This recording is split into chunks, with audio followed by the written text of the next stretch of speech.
Thanks for tuning to this edition of WION. I'm Samiksha Srivastava. All the top stories lined up over the next half an hour. First, a quick check of the headlines.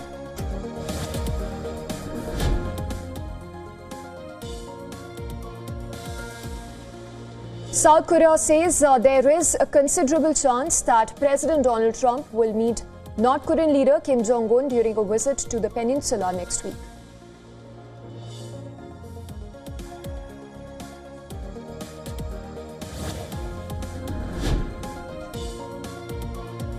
President Donald Trump says that he's immediately ending all trade talks with Canada, accusing it of misquoting former President Ronald Reagan in an advertising campaign against tariffs.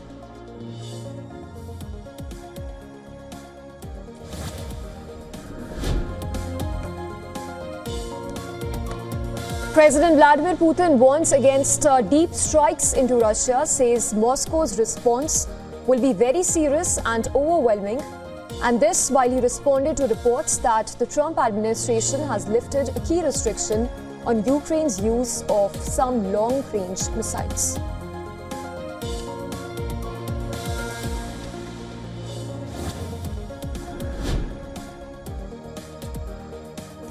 Venezuelan President Nicolas Maduro launches a plea in English as US says it will expand military campaign against alleged drug cartels, but stops short of declaring a formal war.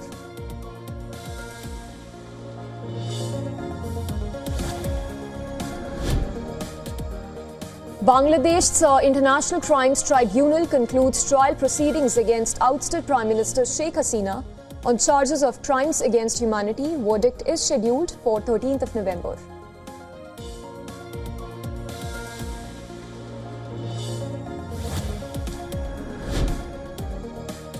Alaska Airlines says that it has resumed most of its operations after a tech outage that suspended all of its flights 3 months after a similar incident.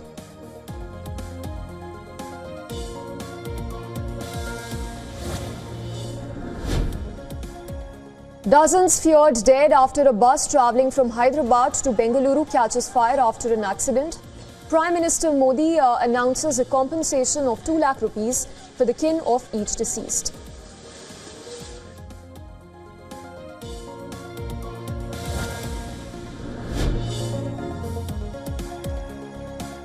US weekly jobless claims rise to 232,000 for the week ending October 18th, up from 220,000. Economists cite slower hiring and an increase in federal employee claims following furloughs due to the US government shutdown.